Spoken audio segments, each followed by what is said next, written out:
సంస్కృతిని విదేశాల్లోనూ వ్యాపింపజేసేలా చేసిన పండుగ బతుకమ్మ. ఈ మట్టి బిడ్డలు ఏ దేశంలో ఉన్నా తంగేడు పూల సౌభాగ్యం, గునుగ పువ్వంతా స్వచ్ఛమైన మనసుతో బతుకమ్మను బంగారు బొమ్మలా పేర్చి ఆడుతుంటారు.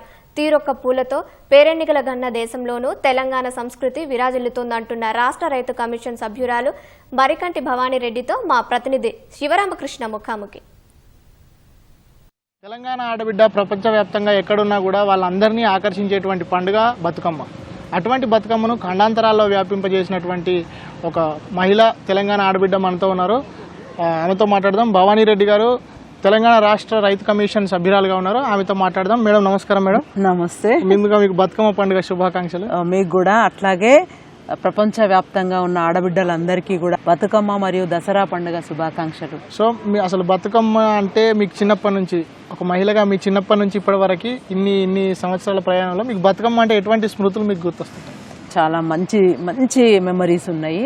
ఎప్పుడే పంటలన్నీ కూడా ఇంటికి వస్తాయి, కొత్త బట్టలు మోర్ ఓవర్ మనం కొనుక్కుంటాము. అంటే అప్పుడున్న గ్రామీణ వాతావరణంలో ఈ కరువు కొంచెం అంతా ఆర్థికంగా స్థితిగతులు అంతా బాగాలేనప్పుడు సంవత్సరానికి వచ్చే ఒక పండుగకు బట్టలు కుట్టించుకోవడం, కొత్త బట్టలు, పొద్దుగాలు లేచి పువ్వుకు పోవడము, అట్లా సొంతంగా బతుకమ్మలు వేసుకోవడం, సాయంత్రం కాగానే చప్పుళ్ళు ఇంటికి రావడం, బతుకమ్మలు తీసుకొని అక్కడికి వెళ్ళడము వీధికి, అక్కడ వెళ్ళి ఆడుకొని అందరము, తర్వాత మళ్ళీ వెళ్ళి బతుకమ్మను చెరువులో వేసి వస్తుంటే మళ్ళీ పాటలు పాడుకుంటూ ఇంటి దాకా కాంపిటీషన్ అనమాట, నేనా నువ్వా అన్న రీతిగా. సో అవన్నీ వినుకుంటూ ఆ పాటలు, ఆ స్మృతులు చాలా గొప్ప మెమరీస్. 9 రోజులు ఆడేది బతుకమ్మ పాట. ఆ స్టోరీ అయిపోలేదని చాలా ఇంట్రెస్టింగ్గా మా పెద్దమ్మ సుగుణమ్మ తను చెప్పేవారు. తర్వాత మా ఊర్లో గొల్లపోషమ్మ ఇప్పటికీ తను ఉన్నది, ఎప్పుడు కూడా మేము రికార్డులు చేసుకుంటూ ఉంటాము. ఆమె కోసమే మేము ఊరికి వెళ్తాం బతుకమ్మ ఆడడానికి. ఇక్కడ అదంతా మిస్సింగ్ ఆ వైబ్స్.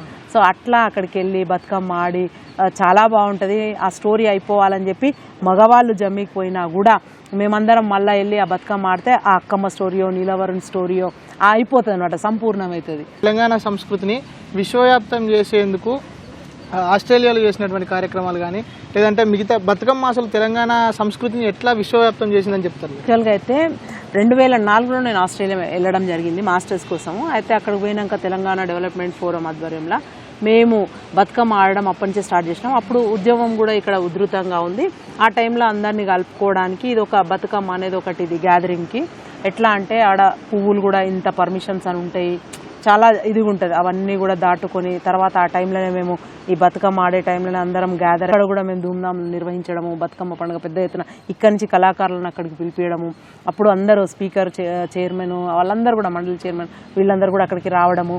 సో ఇవన్నీ జరుగుతూ ఉంటే అప్పుడు ఎట్లా అంటే ఒక కంప్లీట్గా మేము కంబైన్ చేయగలిగినాం అనమాట. బతుకమ్మ అనే ఒక పేరుతోని తెలంగాణ బిడ్డలందరినీ కూడా, విదేశీ గడ్డ మీద ఉన్న వాళ్ళందరినీ కూడా మేము చేయగలిగినాం. అట్లా డిఫరెంట్ కంట్రీస్లో కూడా చాప్టర్స్ మొదలైనవి.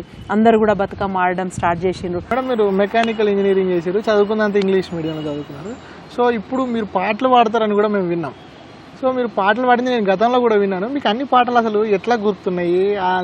తెలంగాణ మాండలికంలో ఉన్నటువంటి పాటలు ఎట్లా గుర్తున్నాయి? అట్లాగే మా కోసం ఏమైనా పాడతారు పాటలు?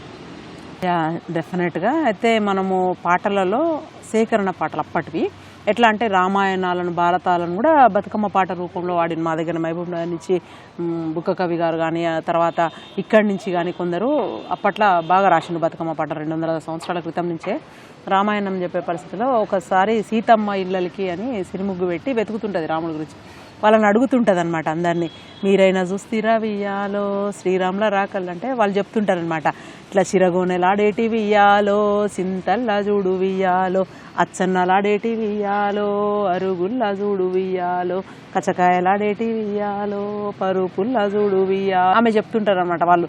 అయితే అంతటా చూసినాము, చిరగోనెలాడేటి వియ్యాలో, చింతల్లా లేడు వియ్యాలో, పచ్చిసూలాడేటి వియ్యాలో, పరుపుల్లా లేడు వియ్యాలో అన్నప్పుడు మళ్ళీ వెళ్ళి పందిట్లో ఉన్న వియ్యాలో, పచ్చని చిలుక వియ్యాలో, నువ్వైనా చూస్తీవా వియ్యాలో, శ్రీరాముల రాకళ్ళు వియ్యాలో, చూసిన వారికి వియ్యాలో, ఏమి లాభంబు వియ్యాలో అనగానే చెప్తుంటుంది అనమాట.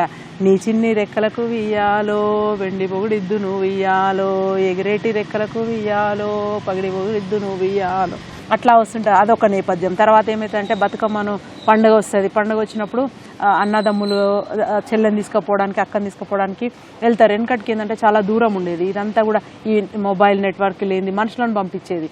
ఏదైనా ఉంటే కబురు పెట్టడానికి. అట్లా వీళ్ళందరూ ఉండకపోయేది. అప్పుడు అన్న తీసుకురావడానికి వస్తే సంవత్సరానికి ఒకసారి బతుకమ్మ పండుగ. ఆ చెల్లె అడుగుతుంటుంది అన్నానమాట, అంటే ఇంటి దగ్గర తను 1 year మిస్ అయింది కదా, అవన్నీ అడుగుతుంటది. నూతి మీద నువ్వు వియ్యాలో అలికిన్రా అన్న వియ్యాలో, 100 పుట్ల మన ఘర్ష వియ్యాలో నిండిందా అన్న వియ్యాలో, పాటి మీద పజ్జొన్న వియ్యాలో అలికిన్రా అన్న వియ్యాలో, శివలక్ష్మి నా తల్లి వియ్యాలో బాగుందా అన్న వియ్యాలో. ఇట్లా అడుగుతుంటది అనమాట అన్ని. మనం అప్పుడు ఆ గాదెలు, ఆ ఘర్షలు, ఆ 100 పుట్లు వండేటి మన గొప్పతనం అంతా కూడా అంటే అట్లుండే అన్నట్టు. ఇప్పుడు ఆ గాదెలు, ఘర్షలు, గుమ్మలు, తట్టలు ఇవన్నీ పోయినాయి కాలగర్భంలో. ఆ పదాలు వాడడం కూడా ఇప్పటి పిల్లలకు రాదు, తెలియదు కూడా అవి. సో అట్లా అవన్నీ బాగున్నాయి. ఆ కలర్స్ని కూడా మనం ఇప్పుడు ఎల్లో, గ్రీన్, బ్లూ అని ఎట్లా వాడుతున్నామో అప్పుడు పువ్వులతోని, కాయలతోని, అట్లా నేరేడు రంగు, నెమలి కండ్ల రంగు. అంటే ఇందాక మీరు చెప్పిన దాంట్లో ఒక 2 ప్రశ్నలు ఉన్నాయి. జానపదాలు అంటే ఇందాక వాల్మీకి సంబంధించి రామాయణం గురించి మాట్లాడినప్పుడు లేకున్నా కూడా ఇక్కడ జానపదాలు జనం నుంచి అల్లుకున్న పాటలు జానపదాలు. అట్లాగే మీరు చెప్తూ గరిసెలు, పుట్లు అని కొత్త కొత్త పదాలు, అంటే ఈ జనరేషన్ తెలియని పదాలు. అయితే సో మీరు ఆస్ట్రేలియాలో బతుకమ్మ నిర్వహించినప్పుడు అంటే ఆస్ట్రేలియాలో ఉన్నటువంటి బతుకమ్మ, ఇక్కడ ఉన్నటువంటి బతుకమ్మకు ఆ కల్చరల్ ఎక్స్చేంజ్లో భాగంగా బతుకమ్మ పండుగ అనేది ఎలా దోహదపడిందని అనుకుంటున్నారు? ఎగ్జాక్ట్లీ. మేము మాకేందంటే ఈ ఫోరమ్స్ అన్నీ కూడా అప్పుడు తెలంగాణ ఉద్యమం కోసం ఏర్పాటాయి. ఉద్యమం నడిపే క్రమంలో మాకు ఒక కాన్స్టిట్యూషన్ రాసుకుంటాం. ఒక తెలంగాణ డెవలప్మెంట్ ఫోరం అంటే 2 ఐటమ్స్ ఉండేది. ఒకటి ప్రత్యేక రాష్ట్రం కోసం కొట్లాడడం, రెండోది మన కల్చర్ని విదేశీ గడ్డ మీద ప్రమోట్ చేయడం. అయితే ఆ కల్చర్లో భాగంగా, ట్రెడిషన్లో భాగంగా పండుగలు అవన్నీ కూడా మిగతా అన్నీ కూడా అక్కడ ప్రమోట్ చేయడం. ఏళ్ళ తరబడి అక్కడ ఉన్న వాళ్ళందరూ కూడా మిస్ కావద్దు మన దేశాన్ని, మళ్ళా భారతదేశాన్ని, మన సంస్కృతిని. అందరూ ఆ పిల్లలందరూ కూడా ఆ పబ్బింగ్, క్లబ్బింగ్ కల్చర్కి అలవాటు పడకుండా మన సంస్కృతిలోనే, మన సాంప్రదాయాల్లోనే ఉండేటట్టుగా ఇవన్నీ కూడా దోహదపడితే అక్కడ పెంచి పోషించడం జరిగింది. సో మళ్ళీ వాపస్ వస్తే ఇప్పుడు వచ్చిన తర్వాత నాకు ఇప్పుడేమనిపిస్తుంటే, అప్పుడు మేము ఆడిన బతుకమ్మకు ఇప్పటికీ there's a vast difference, huge.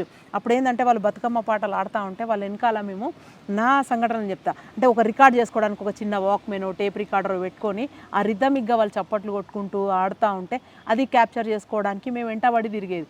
ఇప్పుడేమైందంటే ఆ డీజేలు పెడితే వాటి చుట్టూ తిరగడానికి there is a very big difference. ఇప్పుడు ఆ రణగొన ధ్వనులు అవన్నీ వచ్చి సాంప్రదాయ బతుకమ్మను, మన బతుకమ్మను ఒకంత పాడు చేసినాయని అనిపించచ్చు. అంటే ఇప్పుడు తెలంగాణ కల్చర్ ఉంది కదా, సో ఈ కల్చర్ని మీరు ఆస్ట్రేలియాలో చేసినప్పుడు మీకు ఎటువంటి సవాళ్ళు ఎదురైనాయి? వాటిని మీరు ఎట్లా ఓవర్కమ్ చేసి?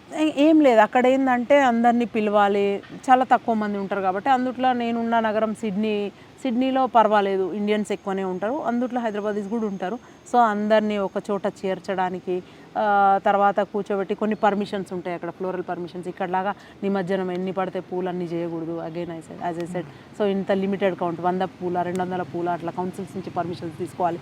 అండ్ బతుకమ్మ ఆడిన తర్వాత ఖచ్చితంగా మన చెత్త మనం తీసేయాలి. ఆ ప్రిమైసెస్లో మళ్ళీ ఒక్క దగ్గర కూడా ఏడ డస్ట్ ఉండకూడదు, మన చెత్త మనమే తీసేయాలి. అంత పెద్ద సవాళ్ళు ఏం లేకుండే మంచిగా చేసుకున్నాము. అండ్ చాలా ఎంజాయ్ చేసేది. ఇన్ఫ్యాక్ట్ అక్కడ ఒక 1 నెల రోజులు ఆ ప్రిపరేషన్స్లో ఉండేది. అండ్ బ్రిస్బెన్కి కూడా గుర్తొచ్చింది, ఒక సిస్టర్ సిటీ అగ్రిమెంట్ ఉంది అట్లా. సో సిడ్నీ, బ్రిస్బెన్, హైదరాబాద్ మేము కనెక్ట్ చేసేటట్టుగా ఉండేది.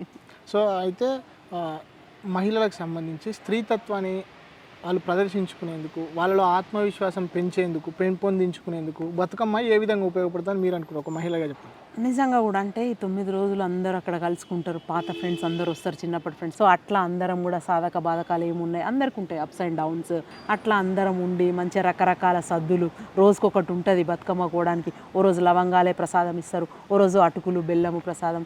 సో అట్లా అవన్నీ పప్పు బెల్లాలు పంచుకుంటూ ఆ చెరువు కట్ట మీద నడుచుకుంటూ వస్తుంటే అదొక ఆనందం. వచ్చేటప్పుడు కూడా ఇప్పుడు పాటలు పాడుకుంటాం అనమాట. ఎట్లా అంటే ఏ దేశం నుండి వచ్చారండి మా దేశానికి, చక్కనైన సరోజలక్ష్మి భాగ్యలక్ష్మిని, ఏమేమి పువ్వొప్పునే గౌరమ్మ, ఏమేమి కాయొప్పునే గౌరమ్మ, తంగేడు పువ్వొప్పునే గౌరమ్మ, తంగేడు కాయొప్పునే గౌరమ్మ, తంగేడు చెట్టు కింద ఆట చిలుకలాల పాట చిలుకలాల, తీరు గోరంటలు ఘనమైన పొన్న పువ్వే గౌరమ్మ, గజ్జల వడ్డానమే గౌరమ్మ, ఇట్లా అన్నీ వాడుకుంటూ ఇల్లు చేరే. సో అయితే ఇంత ఘనమైన బతుకమ్మ కొంతకాలంగా దాని ప్రభావాన్ని కోల్పోతుంది, వాస్తవికతకు దూరంగా పోతుంది అనేది కూడా కొంత వినిపిస్తుంది.